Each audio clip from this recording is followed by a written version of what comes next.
Hola, buenas noches. Argentina y Ecuador llegaron en estos días al borde de la ruptura de relaciones diplomáticas y cuando uno se asoma a esta crisis ve que es muy reveladora de la grieta política interna de Ecuador, de las grietas políticas internas en la Argentina y también de la grieta política que se va produciendo ya desde hace décadas en América Latina. Yo podría definir lo que está pasando entre Argentina y Ecuador como el choque entre dos caos internos. Choca el caos interno ecuatoriano contra el caos interno argentino y ese choque ocurre en el fondo de la grieta que divide políticamente a Latinoamérica. El caos interno ecuatoriano ya había provocado la salida de un embajador argentino de aquel país. Luis Juez tuvo que dejar su cargo de embajador en Quito porque quedó en el medio del fuego cruzado entre el expresidente Rafael Correa y el entonces presidente Lenín Moreno. Rafael Correa había tenido a Lenín Moreno como vicepresidente y había sido el mentor de la candidatura presidencial de Lenín Moreno. Lo ayudó a convertirse en presidente, pero una vez en la presidencia, Lenín Moreno se rebeló contra su mentor, se pasó al otro lado de la grieta política que divide a los ecuatorianos, el correísmo y el anticorreísmo, y desde la vereda anticorreísta tenía una guerra política con Rafael Correa.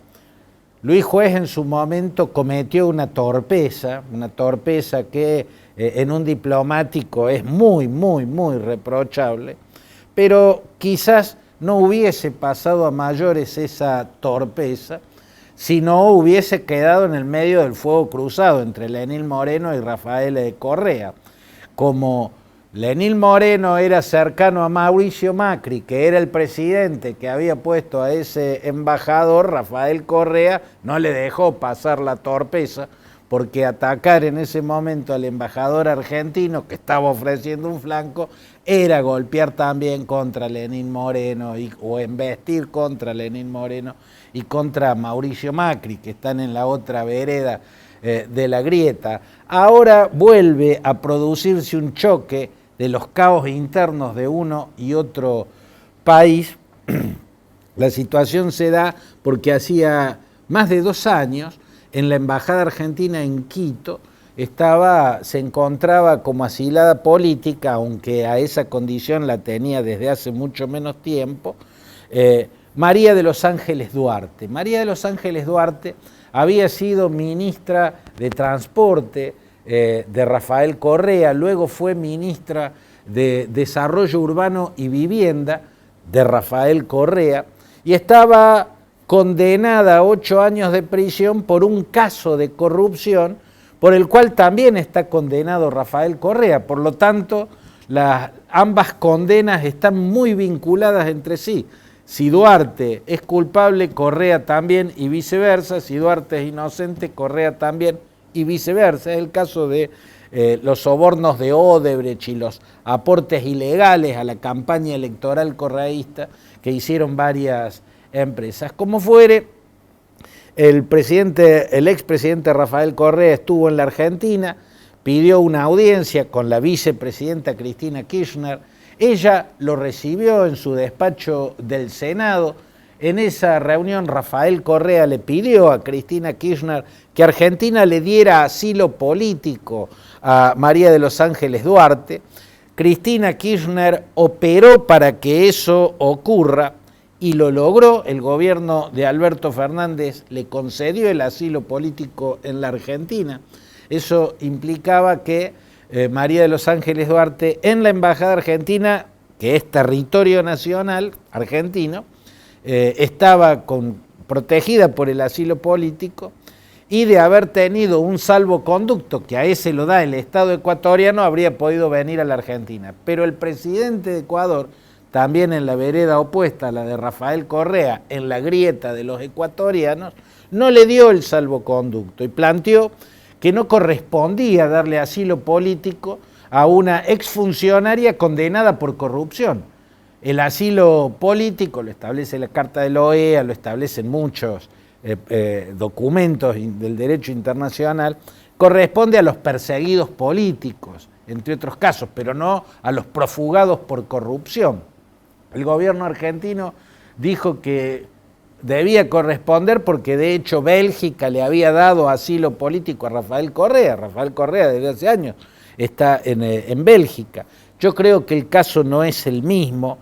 Yo creo, entiendo, no estoy absolutamente seguro, pero me parece que Bélgica todavía no terminó de resolver si aceptar o no el pedido de asilo político que le hace Rafael Correa.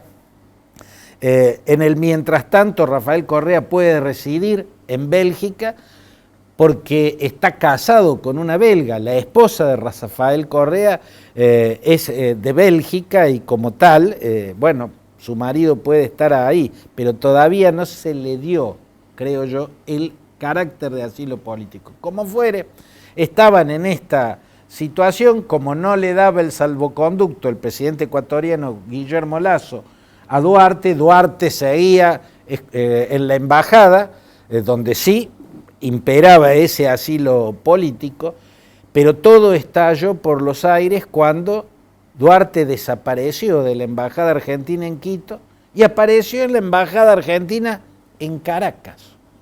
¿No? Como por arte de magia desapareció de una embajada argentina en un país, apareció en otra embajada argentina en otro país. ¿Qué pasó en el medio? ¿Cómo ocurrió lo que ocurrió?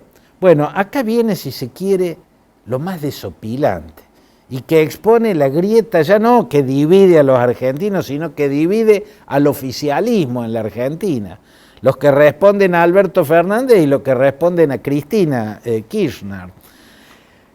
Acá viene lo desopilante. Por supuesto, cuando la ex ministra de Rafael Correa, profugada por corrupción de la justicia ecuatoriana, desaparece de la embajada argentina en Quito y aparece en la embajada argentina en Caracas, el gobierno ecuatoriano convoca a Gabriel Fuchs, que era el embajador argentino en Quito, para decirle que lo declaraba persona non grata por haber ayudado, por haber colaborado con esa fuga, y que le daba 72 horas para que se vaya de Ecuador.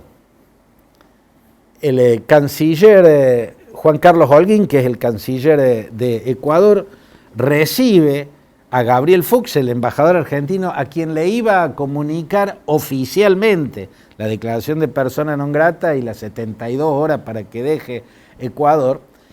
Y ahí le suena el teléfono celular a Gabriel Fuchs. Esto es según una información que primero que nada en la Argentina la dio el diario Infobae, pero que después yo diría que se va asentando, se va quedando como información cierta. Esta versión señala que cuando estaban reunidos Fuchs con el canciller ecuatoriano que lo estaba echando del país, le suena el teléfono celular al embajador argentino, atiende, Alberto Fernández le pide que le pase con el canciller. Eso tiene lógica. Si Alberto Fernández quería hablar con el canciller y le iba a plantear algo no muy publicable, le habla al teléfono de su embajador para que la conversación no sea grabada en los teléfonos del gobierno ecuatoriano. La cuestión es que lo que le habría dicho Alberto Fernández a Juan Carlos Holguín es lo que Juan Carlos Holguín en una sesión cerrada del Congreso ecuatoriano, o sea, sesiones en de las que no se puede hacer público lo que se trató, relató lo siguiente. Según Holguín, Alberto Fernández, bueno, primero le discutió el tema de si correspondía o no correspondía el asilo político, pero después, y acá está lo desopilante, le habría explicado, según dijo Holguín, que no había sido Gabriel Fuchs el que tomó la iniciativa, no fue el gobierno de Alberto Fernández el que ayudó a escapar a la ministra profugada, la ex ministra profugada. Acá hay que dejar en claro una cosa.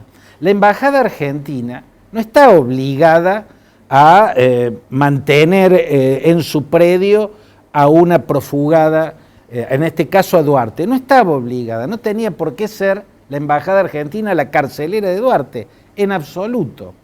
Lo que no puede hacer la diplomacia argentina es violar leyes del otro país. Y la fuga a Ecuador, o sea, si Duarte se quería ir a la embajada, se podía ir cuando quisiera ella.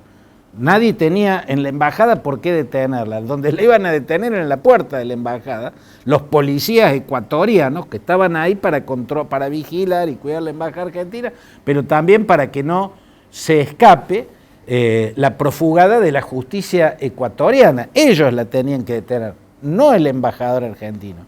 Como fuere, lo que le dijo el presidente, según dijo el canciller ecuatoriano, es que todo había sido un plan no del gobierno de Alberto Fernández, sino del sector que responde a Cristina Kirchner, que a la salida de la embajada la planeó con agentes de la inteligencia venezolana y, agrego yo, seguramente estrategas del G2, el aparato de inteligencia cubano, en Caracas, el embajador argentino en Caracas, que es Oscar Laborde, un hombre que responde directamente a la vicepresidenta.